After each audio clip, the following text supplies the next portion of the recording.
북한군 러시아 파병에 외교부는 손 놓고 있나? 박병환 유라시아 전략연구소장. 10월 중순 우크라이나 측이 북한군의 파병을 주장하자 한국 정부는 바로 국가안전보장회의를 소집하였고, 이후 러시아에 대해 북한군의 즉각적인 철수 요구, 우크라이나의 살상 무기 지원 검토, 북한군 포로 신문을 위한 참관단 또는 분석관 파견, 나토와의 공조 강화 등 대응 방안이 나왔다. 현재로서는 러시아 영토에 들어간 일단의 북한 병력의 임무가 무엇인지 드러나지 않았지만, 우크라이나 정부는 나토의 추가 지원을 이끌어내고 한국으로부터는 살상무기 지원을 기대하며 북한의 파병을 부각시키고 있다. 한국 정부는 북한군 파병을 지난 6월 체결된 러북 포괄적 전략동반자 관계 조약이 규정하고 있는 군사협력이 본격화하는 조짐으로 보고, 동시에 러시아가 파병의 대가로 북한의 핵무기와 미사일 관련 고도 기술을 넘겨줄 가능성을 우려하고 있다. 많은 사람이 이 상황을 어떻게 헤쳐나가야 하는지 고민하고 있는 것 같다. 방어용이든 공격용이든 살상 무기를 지원한다고 해도 한국의 지원만 갖고는 러시아군에 결정적인 타격을 주기는 어렵지 않을까 생각된다. 물론 우크라이나군의 전력은 증강될 것이나 이른바 게임 체인저가 될 정도는 아니라고 본다. 따라서 무기 지원이 러시아의 행동에 미칠 영향은 제한적이다. 그리고 무기를 일단 한번 지원하면 전쟁 상황인 만큼 우크라이나 측은 계속 지원을 요청할 것이고, 한국이 그러한 요청에 응하면 한러 관계는 더욱 악화될 것이다.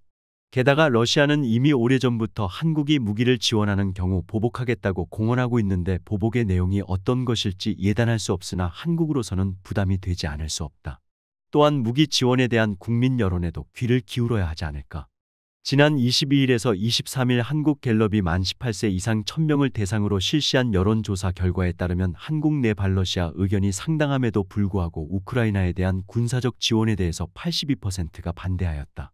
북한군 포로의 신문을 위해 분석관을 보내겠다는 것도 현재 실제로 북한군이 전투에 참여하였는지 확인되지도 않았는데 우리가 먼저 이야기하는 것이 적절한지 모르겠다. 우크라이나 측의 요청이 있는 경우 검토하면 될 것이다.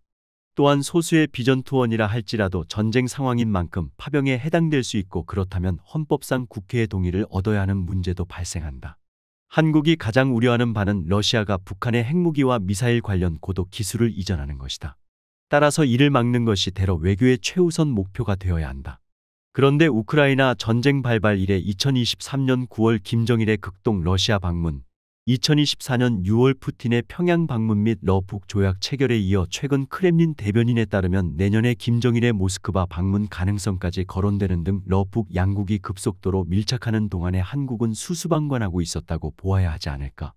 실제로 그간 한국은 지속해서 러시아의 침략을 규탄하면서 각종 제재를 부과하였다.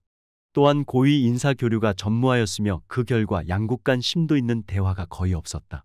그간 때때로 양국 외교부 대변인들이 거친 언사를 주고받은 것이 전부이고, 지난해 가을 김정은의 러시아 방문 직후로 예정되었다가 올 초에야 성사된 러시아 외교 차관의 방안도 실질적으로 대화의 물꼬를 트지 못하였다.